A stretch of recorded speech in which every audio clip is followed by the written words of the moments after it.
As someone known for strategy and cunning, it may surprise you that I'm an avid reader. Books provide invaluable insights into the human psyche, knowledge I leverage regularly.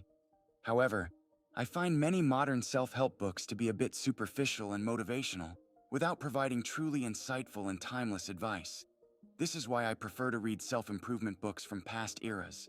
Their wisdom feels more earnest, focused on character and living a virtuous life rather than just worldly success. I'll share books covering a range of topics valuable for different reasons. One of my absolute favorites is How to Live on 24 Hours a Day, published in 1910 by Arnold Bennett. It's an incredibly wise little book that essentially deals with the common problem of feeling like we don't make the most of our time here on Earth.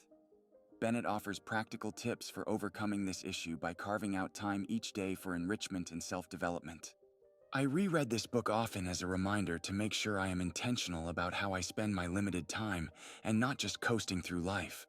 Another great old book is SelfControl by William George Jordan, published in 1898. It consists of short inspirational essays on topics like stoicism, truthfulness, and self-reliance. I find Jordan's writing style almost meditative in the way it allows me to reflect deeply on how to reach my full potential. His insights on gaining mastery over one's thoughts and emotions in order to live a virtuous life really resonate with me. The Prince by Machiavelli. While controversial, it's a classic treatise on power, deceit, and realpolitik.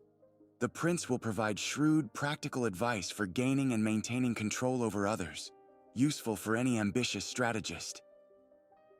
I'm also a huge fan of Dale Carnegie's classic How to Win Friends and Influence People from 1936.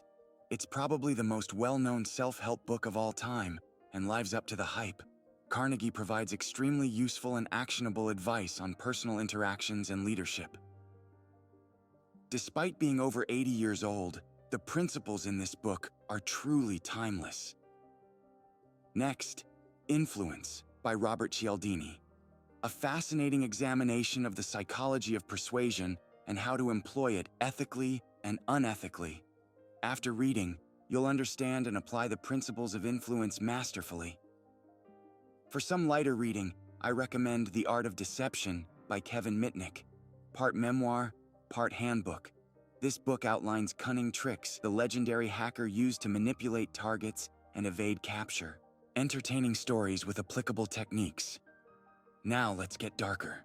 The Anatomy of Motive by John Douglas dissects the criminal mind through chilling case studies, an enlightening look into aberrant psychology. Its message? Understanding evil allows one to combat it more effectively. Finally, I'd recommend The Mature Mind by H.A. Overstreet, published in 1949.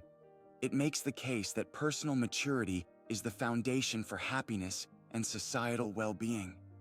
Overstreet's insights into the behaviors and mindsets that allow someone to transition from an inward focus to an outward focus have really stuck with me over the years.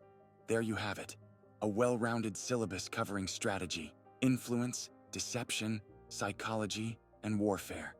Read these to broaden your mind and gain an edge. Use the knowledge wisely. I find that their vintage wisdom and unique perspectives allow me to look at life and personal growth in refreshing new ways.